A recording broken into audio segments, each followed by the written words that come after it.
Hi, I'm Spencer Harte, and this is Heart to Heart. I'm so excited to introduce you to my first ever guest, a very special guest, voice actor Andrew Russell. Yeah! Woohoo! The crowd goes wild. Welcome to Heart, Andrew. Hey, thank you for having me. I really appreciate it. It's nice to see you. Andrew is an incredible voice actor. He voices the blue hair, guitar playing superhero Luca Convent on the hit TV show Miraculous Tales of Ladybug and Cat Noir. Yeah! Luke is the best. He's my favorite character. Hey, there you go. You got the shirt on. Way to go. I didn't prepare. Wait, no, I do have this hat. Look at this hat. It's a miraculous ladybug culture fly hat, but I have headphones on so I can't wear it. It'll mess up my hair. Yeah, That's okay. Thank you for having me on your show. I really appreciate it, Spencer. no problemo. I'm Hey, excited to have you. I'm super. Oh, speaking of, wait. First of all, everybody should know that Spencer has been a really awesome person in my life thus far, and made me this awesome pin. I don't know if you guys can see that. There it is. It's a little Luca pin. Wait, hold on. It'll clear up there. It's a little Luca pin. You see that? And I keep this pin close to my side, right over here. I have a little Luca shrine with little trinkets that people have given me over the years of my favorite things, and that's one of them, and I keep it close by. That's so awesome. Yeah, I love it. If you haven't seen the show, if you haven't seen the show yet, you're really missing out. It got everything: a love square, superheroes, villains, music, a lot of emotional highs and lows. It really got all. Can you tell a little bit about the show and character that you A play? absolutely. So, Miraculous Ladybug is an amazing show that has brought so much life and joy to so many people around the world. It follows the adventure of Ladybug and Cat Noir, and the character that I play, his name is Luca Cofain, and he's actually, he's also holds a miraculous called Viperian, and basically what happens in this show is you see Marinette and you see Cat Noir or Adrian go through all their adventures, and they have a bunch of friends and sidekicks and all kinds of people. And Luca is one of those people. He's one of the close friends of both Marinette and Adrian. And I've been in the show for 4 years now. It's been pretty great. Wow. And where can people watch the show? They can watch it all over the place, really. They can watch it on YouTube, on Netflix. I'm sure it's on Disney somewhere floating around. They can find it all over the internet. Just take a look and search around on your favorite uh, way to consume videos and media. Season 4 had ended. It should with such a cliffhanger. Are you I working know. on it now? Are you Am working I on work? season 5? Oh, I am working on season 5, and it's. I gotta tell you, I was blown away by what they did at the end of season 4. It was really, really cool, and there was a lot of like mystery and things happening around what happens with my character Luca and what he knows and what other people don't know without giving anything away, and really I'm looking forward to seeing in season 5 if we develop that at all and like what happens next, because there's so much potential of what's going to happen. I am so excited to share with you guys. Can you give us a little teaser what's gonna happen? Maybe this is for the hardcore Miraculous Ladybug fans. Maybe the cucumber will remake an appearance. Woo! I love the cucumber. I'm a cucumber. Cucumber. Hey, you nailed that. That was a great impression. I know you're in a game called Genshin Impact. It's a really popular video game right now. I'm playing it too. Are you working on anything else right now? That's awesome. Yes, I am. I actually have a session today and on Monday for a really popular game. I can't tell you what it is because I signed what we call NDAs, a non-disclosure agreement, where I can't really talk about it until it comes out. So this is a really exciting game that I'm going to be sharing with you. But I will tell you, it's kind of like in the world of like Genshin Impact. I loved working on Genshin Impact. I actually played a bunch of characters over a variety of different sessions for that game. You can find me all throughout the world. I actually got to voice the character. His name is Yosurf, which is this little boy's lost dad, and it was really funny because I stream games on Twitch sometimes, and when I first started playing Genshin Impact, I found the little boy in the game, and I didn't know that I was going to play his dad. And I started going on an adventure, and in this adventure, you find these journals, right? And these journals, like, they have stories, and the dad's like telling, like, "Oh man, I'm climbing up the mountain, and I hope that I make it okay. I love my family," stuff like that. On my Twitch stream, I was just playing around, reading the lines as if I was his dad, who at the time wasn't in the game. And then when I got cast into the game, I went into the session, and the casting director and the director said, "You're gonna be playing Yosurf, who's the Lost Boy's dad." And I was like, "Did I will this into existence? What happened?" It was amazing. So I had a great time doing Genshin Impact. That was a lot of fun. Do you like voicing animated shows or video games more? That's a tough question because I really enjoy animation for a lot of the high energy, over the top, like really fun charactery sort of work. And then I love video games because they're much more grounded in a cinematic universe. So things like Genshin, or even this game that I made called Lost Ark, it's very cinematic in their storytelling, although the character is still really heightened and really like over the top dramatic sometimes. uh that character still lives in a very grounded place. So approaching it from an actor's perspective, it's much more challenging and much more exciting for me to play a video game character because I get to really dive into like the voice of a Umarian dwarf in the distant lands of Arcasia, or a goofy character, but I have to make them realistic, and that's a challenge. It's very difficult, but it's a lot of fun. How do you become a voice actor? Do you always want to be a voice actor? Isn't it your dream? Of course, yeah. I've always wanted to do voice work. When I was in 7th grade, actually, I started playing video games a lot, and something clicked like that in my brain once I was playing a game, and I heard the characters, and I said, "Those are people getting paid to be voice actors. Like, this is a career."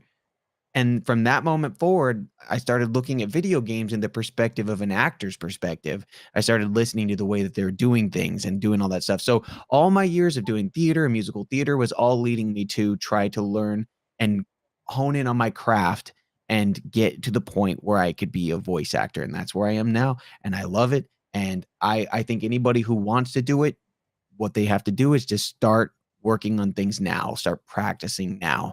And there's no time like the present. There's no better time to look on YouTube. There's all kinds of resources on TikTok and all that stuff. As long as you're really hyper focusing and looking for the content that you want to be looking for, you can learn how to do anything right now. So I say go for it.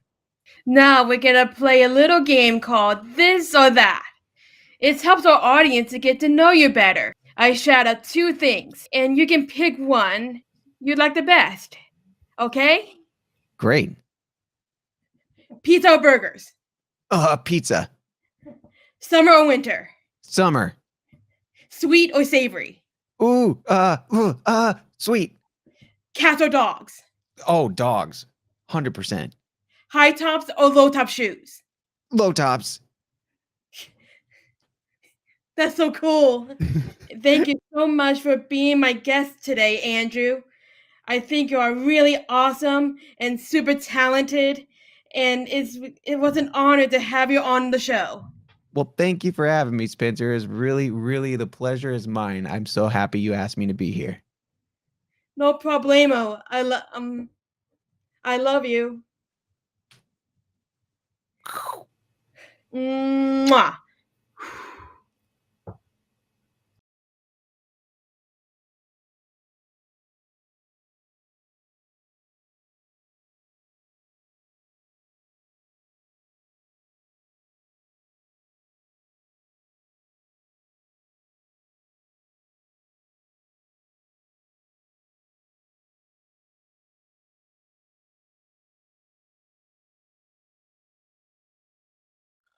Hi, my name is Chris Tenney.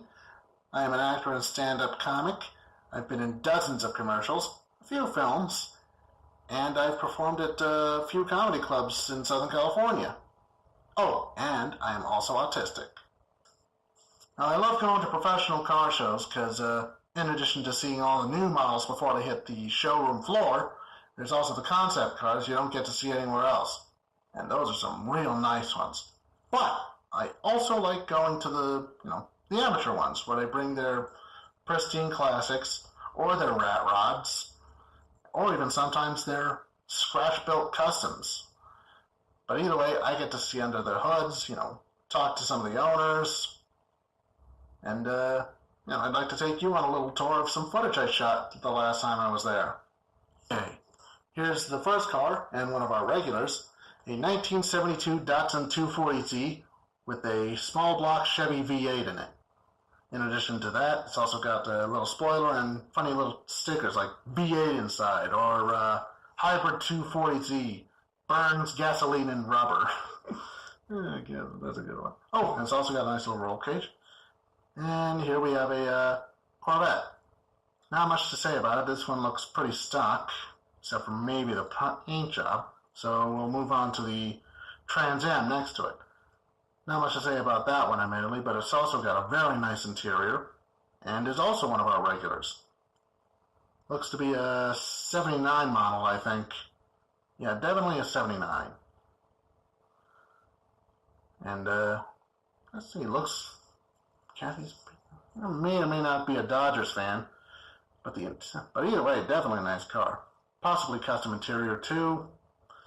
And of course, there's some funny little fuzzy dice there.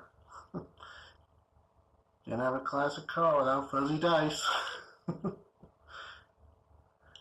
And next to that, we have a Ford Fairlane, Crown Victoria. Looks to be a resto mod, judging by the wheels and the steering wheel. So, but it looks absolutely gorgeous. Good old chrome and two-tone paint. Hard to go wrong with that look. Probably a 56 model, actually. Definitely 56. Oh, and of course we have one of those old Ford two-door sedans. Another resto mod by the looks of it. And there are these little side windows with some very tasteful etchings on them. Little flowers. I think those were aftermarket options in those days. Probably got them now. Still a gorgeous car regardless. And here we have a Mitsubishi Eclipse convertible. Not much to say about that. But the MG next to it, that's a beauty. And it may or may not be imported, which is weird because of and the National Rambler wagon. That's always nice. And of course there's another Crown Vic. Can't tell if it's a rat rod or if it's just a restoration in progress, though. Then we got to speak with the owner. But next to that, we have a very nice Malibu Super Sport convertible. Nice black color, white interior. Well, cream, I think. But yeah, definitely gorgeous. And of course, there's where I tried to film on the side, so sorry about that. On to the car next to it, we have a Studebaker. Probably a Hawk of some kind, but the hood is kind of throwing me off, so it might be something different entirely. Maybe a different year. I don't know. Definitely a Studebaker, though. I know that. And speaking of Studebaker, we have an Avanti next to it. Avantis were, there's a whole thing about them, but this model was built on a 2005 Ford Mustang chassis. And unfortunately, the company would go into bankruptcy a year later, just like its parent company, Studebaker. Shame, really. Beautiful cars. Oh, and here we have a 1957 Chevrolet Nomad. A station wagon version of the venerable 1957 Bel Air sedan and coupe, and convertible. I don't think many of the Nomads were made in comparison to the Bel Air. Can't remember. I'll have to look it up later. But either way, it looks mostly stock, save for the wheels and steering wheel. I think the engine might be stock too, but heavily modded. Oh, look, there's an aftermarket tachometer. Neat. And of course, fuzzy dice, because, as I mentioned earlier, can't have a classic without fuzzy dice. Oh, yeah, that's definitely a clean engine bay, regardless. Oh, and another Nomad. This looks to be a panel wagon version.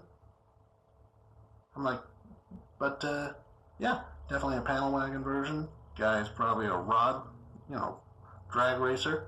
Oh, and of course, there's some really nice zoomies coming out the bottom, near the back tires. Absolute beauty. Gorgeous cream color, too. Can't tell if the panel van's a custom thing or not, but whatevs. Oh, and of course, we have a nice hot rod. Real beauty. Nice black. I don't remember much, but I talked with the owner. Real nice guy. Works at the VA, served in Nam. Real fun guy from what I could tell. I can't tell if he built it, can't remember if he built it recently or not, but, oh, there's a very lovely current gen Allenter. It's got that really nice Hellcat logo on the rear quarter. Oh, and of course there's a 1974 AMC AMX Javelin. Or was it AMC AMX Javelin? Either way, this thing still looks as stock as the day it rolled off the assembly line. So yeah, credit where it's due for the owner managing that. And of course it's a real nice car in its own right. And of course next to that, we have ourselves. Oh wow, that was a nice interior. Yeah. And of course, next to that, we have what looks to be a Restomod Camaro. Or at least I'm assuming it's Restomod, judging by the modern wheels and brake pads. But yeah, actually I'm pretty sure that's a Restomod. Real beauty. I can't tell what that shade of blue is though, but I like it. What does that mean, Restomod? Oh, Restomod is basically where you restore a car with a number of modern components. New brakes. Oh, and here we have here we have a Mustang Fastback. Most likely a regular Mustang, but it could be a GT350. But definitely a beauty either way. Got that nice bullet green, but it's not exactly the bullet Mustang. Not the right wheels. And it's got the Shelby stripes on it. Real beauty. Oh, and speaking of Shelby, it's got one or two stickers regarding him. Carroll Shelby. And when you say bullet Mustang, what do you mean? Oh, the Mustang from the movie Bullet. That certain green. Oh, there's a T-bucket hot rod. T-buckets are basically built from Model Ts. They're whole replicas now. And I'm pretty sure that's like a replica, considering they ever made the Model T in 80, 90, maybe even 100 years? But it's always possible that might have been passed down through the family, but I'm willing to bet it's most likely a replica. Oh, and of course, here we have a 1957 Ford Thunderbird. Pretty much everything is stock. Not a single ounce of new stuff except for the interior, but even then, that's that's a factory color, at least according to the owner. I got to talk with him. He managed to do a good job with this one. Even the vintage radio and radio antenna works, which is pretty much awesome in itself, because I don't think that is easy at all. And that's the end of that particular tour. I hope you enjoyed seeing cars old and new, and I hope I sparked an interest for you. Here's to hope, and I'll see you at the next show.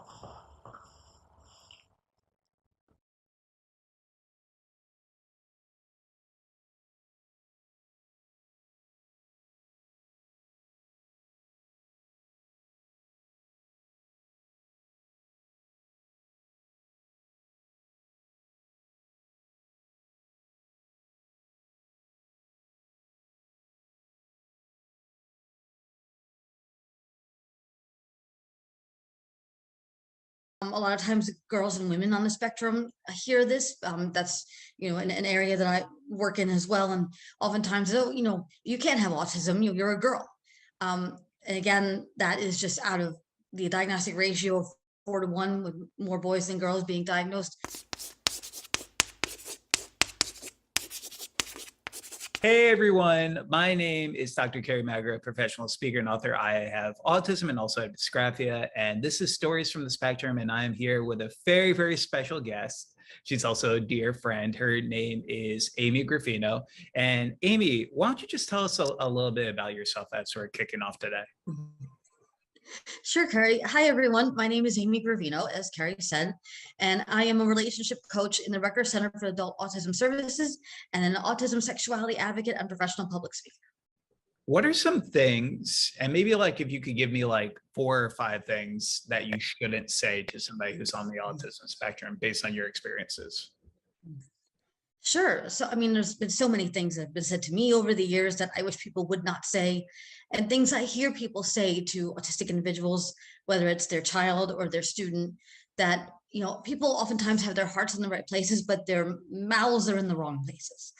And a lot of it, I think, ties into the expectations that we have or don't have for people on the spectrum. So, saying to someone, oh, you're so smart, I would never know that you had autism until you said something. That's something that's been said to me, and that's not helpful, because I'm harder on myself than anybody, of course, but it makes me feel like I should be able to do things that either I can't necessarily do or that I need to learn how to do, and then I feel frustrated that I can't do those things, and then I feel afraid I'm going to let everybody down. Also, you're autistic, you're not capable of empathy. And that's something that was written about me as a child. It was written by a mental health professional, saying, Amy does not understand empathy, and has no sense of humor. And I was 9 years old when these things were written about me. I was 9. I was a child, and this person decided this about me. And I think that just speaks to a general theme of not making, proclamations at all about autistic people, because we tend to have this, preconceived idea that when somebody's diagnosed, if they're a child, for example, that's where they're always going to be, that autistic people can't grow and change. And that's not true. It's simply not true. So, and for many mental health professionals, they are informing parents' perceptions of their children. So you have to be very careful about saying these things, not just to an autistic child, but to their parents, to, anybody who is going to be shaped and informed by what you write. The team at the school that works with the child, the paraprofessionals and the speech pathologists and whoever else. You have to just be so careful. And again, I think that just speaks to an overarching theme. I see this with lots of adults talking about autistic people when they're in the room, as if they can't hear them. As Or if in they the can't room. Yeah. Or exactly. Well, And the whole idea about empathy, it's just some of the kids I work with and some of the adults who are close friends with me all on the spectrum are some of the most empathetic people I've ever met. So being able to be mindful of that, I think is really, really important. So Amy, so obviously you have a wide range of expertise in the world of autism. For parents, educators, and just our general society, what would be some books, some films maybe, that you would recommend to people to learn a little bit more about autism? Sure. So, when I think about, autism in any kind of media representation, I think, with films and TV, that there isn't any one movie or TV show that's really nailed it yet in terms of representing autism. We are starting to see a shift, I think, a little bit in some depictions. We have, as Kerry can tell you, Love on the Spectrum is coming out, the US version. It was originally in Australia. And what I like about that is that it is showing autistic people as they authentically are. This is, we know that there is an element of scripting to some reality TV shows, but autistic people are genuine people, I think, by and large. And so we're getting something that's very refreshing, and that is people representing themselves and being, who they are, barring any editing, shenanigans. But like The Bachelor. in terms of fictional, yeah, exactly. But in terms of fictional depictions, I don't think I've yet seen one that like totally nails it. there was that show, Everything Is Going to Be All Right. I heard a lot of, right, is that the one? I heard a lot of good things about that. Yeah, Everything's Going to Be Okay on the Freeform. Everything's Gonna Be Okay. That's it. I like that. Yeah, that got canceled, I heard.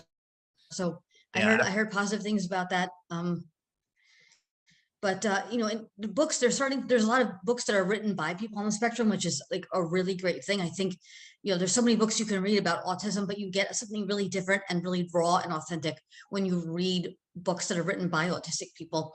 Again, Holiday Wiley's Pretending to Be Normal is a seminal book. It's absolutely outstanding. Temple Grandin, Thinking in Pictures, was one of the first, I think, that came out written by folks on the spectrum. And it is, you know, again, she is a product of her time, Temple, and the world has changed, you know, since that came out, certainly. But Sure. and then of course, Kerry, you've put out books that, you know, I know have been really helpful to a lot of people. And I myself am, you know, currently authoring a book. Yeah, no, I was gonna called say, The Naughty Audie. Yeah, The Naughty Audie. Yeah.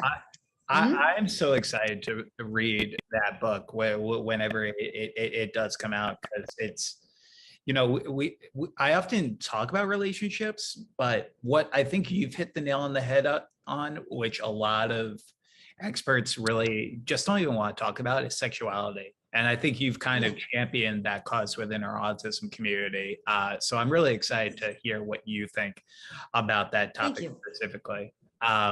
Some great recommendations. Temple Grandin's Thinking in Pictures was kind of one of the first ones I also read when I was 19 and trying to disclose to more people about my autism diagnosis. So obviously we have the Temple Grandins of the world that we can follow. Who are some other autism advocates that you currently follow in the community who either inspire, educate, just all of the above, really? Well, there's a lot of amazing advocates out there, both who are on and off the spectrum. And of course, immediately one that comes to mind is my dear friend, Dr. Peter Gerhardt, who is an amazing man. He is not autistic, but he has been working with autistic adults for over 30 years. And he is like the authority, as far as I'm concerned, on adults on the spectrum. And he's a passionate advocate. And he has, most importantly to me, the reason why I mention him is that he doesn't just work with autistic adults, he is friends with autistic adults. You know, he's not just seeing them as clients or patients or students, they're friends. They're, you know, so he sees us as human beings. And I think that's just so important. It sounds like a basic thing, but it's not. And he's one of my closest friends, consequently. Again, there's just so many amazing people out there. Denny Bowman, who is also in Love on the Spectrum, she's great. I mean, has her own animation company, and she's come so far in the years I've known her. Like, she's just grown up in front of me. She was a little baby, and now she's all like, I know, woman sized and everything. It feels so weird because we gave her a scholarship when she was going to Woodbury, and now I'm just like, now she's on a show talking about being in relationships and talking to boys. And I'm like, I'm not ready. I'm not ready. How can people learn more about you and your journey, and what would you like people to know about you? Oh gosh, so I guess, you know, because when I give presentations mainly on autism and sexuality, that's kind of my dedicated special area of interest and research, but I present on other topics as well, you know, growing up on the spectrum, entering into adulthood with autism. And I always try to emphasize the fact that this is a journey, and that as far as I've come, I am still learning. I dislike the word expert very strongly for this reason, because to me, expert is a static word that confers with it an authority that cannot be challenged. So I like the word specialist more, because we're learning so much all the time about sexuality. We're learning so much all the time about autism. So I don't think any one person is a true expert in that authoritative, you know, sense. And so I don't have all the answers, and I want people to know that no one person does have all the answers.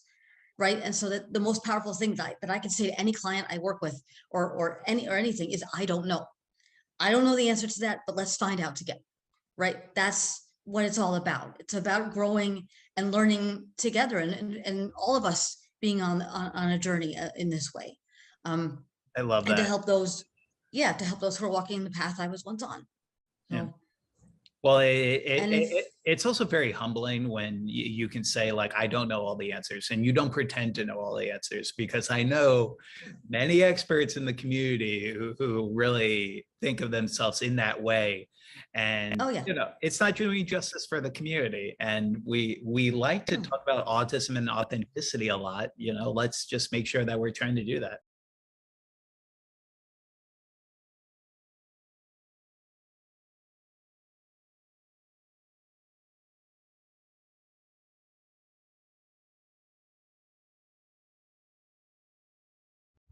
Hi everyone, it's Stephen Gaiber, the Autistic Traveler, and today I'm going to give you a tour of downtown Orange to see the vintage like this is. Have a good time. Orange Historical District is a one-square plaza and contains many of the historic buildings that were created in Orange's incorporation. Orange is a vibrant commercial district that contains the original bank and oldest operation soda fountain. This historic district was placed on the National Register of Historic Districts in 1997 and is the largest National Register historical district in California. The city of Orange was incorporated in April 6, 1888 during the city reform area of urban planning. Orange dates back to 1869 when lawyers Andrew Chapman and Alfred Glassell accepted the land from Rancho Santiago de Santa Ana as legal fees. In the summer of 1871, Captain William Glassell drove a survey and called it Richland. Following this event, the Old Town District was found in this plaza.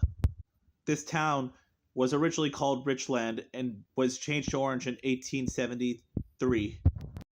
When they applied for a post office in the town, but discovered there was a town called Richland in Northern California. Legend has it that this town was named after during a poker game, but it was really based on promotional value.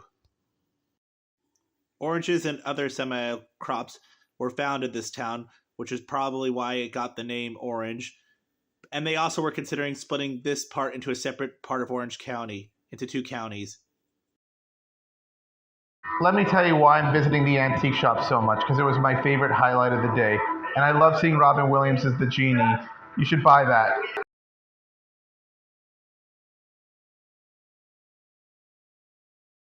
Best looking Starbucks I ever saw. Wow, that architecture. And this architecture makes downtown Orange look amazing.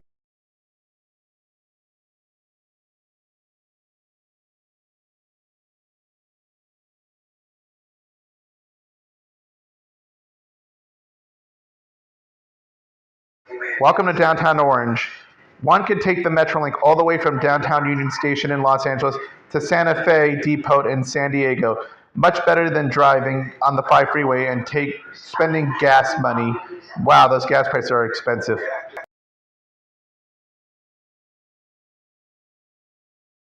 Wow, look at these antique cars. They're very nice old looking cars. Thank you for checking out the Orange Circle with me. I hope you had a good time. Oh look, a mariachi band trying to make money. Antique shops. Wow, this was better than I thought.